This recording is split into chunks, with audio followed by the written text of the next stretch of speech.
Bonjour à tous, bienvenue dans cette nouvelle édition de l'Investor Circle qui a pour objectif d'échanger sur les thématiques liées à la gestion d'actifs et de portefeuille. Aujourd'hui, nous recevons Frédéric Ten du courtier obligataire Bridport qui est basé à Genève. Dans l'environnement de taux historiquement bas, la stratégie obligataire a-t-elle toujours du sens? C'est ce que nous allons tenter d'analyser avec Frédéric. Préalablement, peux-tu nous présenter Bridport? Bonjour Guillaume. Bridport est un courtier obligataire suisse et indépendant basé à Genève. Nous sommes régulés par la FINMA, l'autorité de surveillance suisse.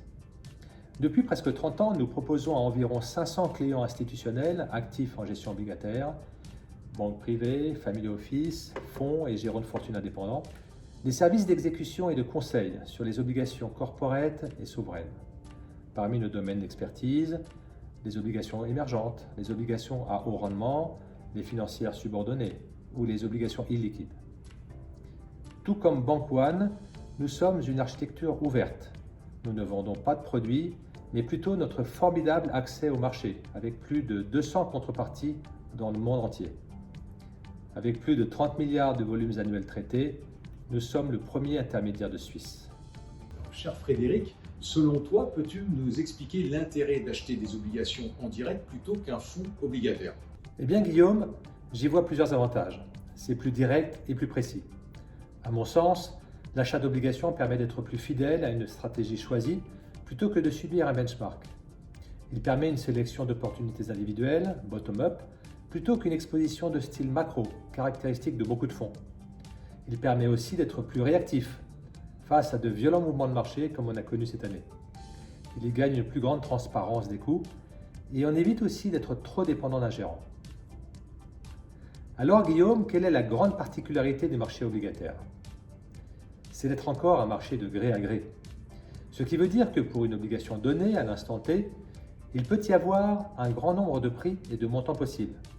L'art est justement de savoir où aller pour trouver le meilleur deal. C'est vraiment l'expertise de Bridport.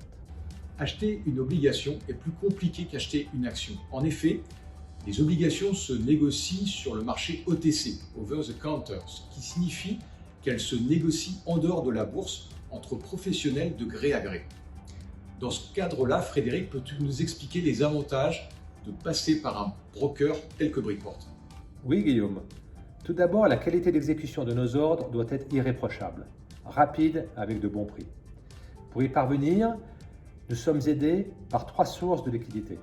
Notre large réseau de contreparties, les plateformes et aussi nos clients. Tous 3 forment notre profondeur de marché. La liquidité n'a fait que baisser et se disperser depuis 2008.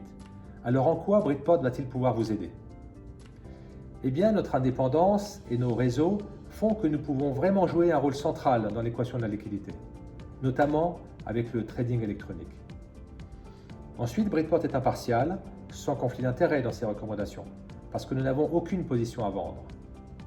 Aussi, ce qui nous caractérise, c'est de comprendre les besoins de nos clients, les aider à sélectionner les obligations les plus intéressantes, celles d'entreprises profitables, au bilan solide et dégageant du cash flow par exemple. En même temps, nous les aidons à maîtriser leurs risques et à diversifier leur portefeuille.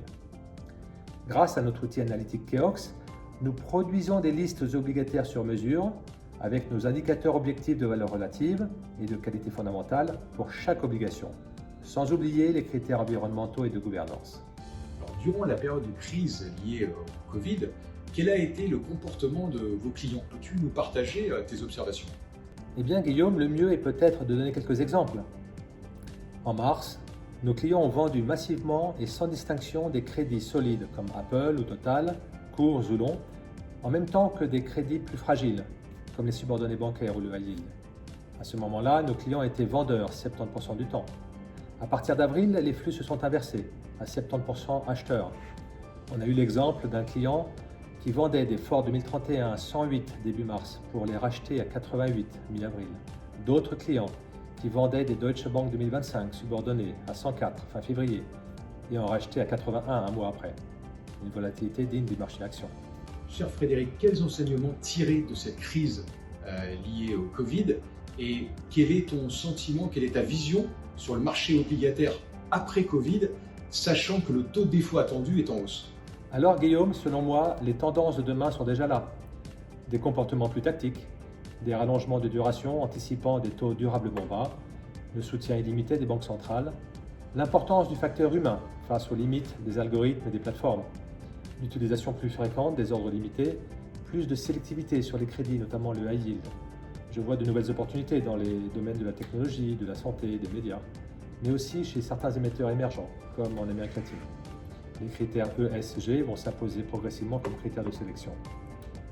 Pour conclure, cette crise a démontré l'importance d'être performant comme fournisseur de liquidités, mais a aussi montré que les investisseurs sont plus que jamais demandeurs de conseils et de sentiments de marché.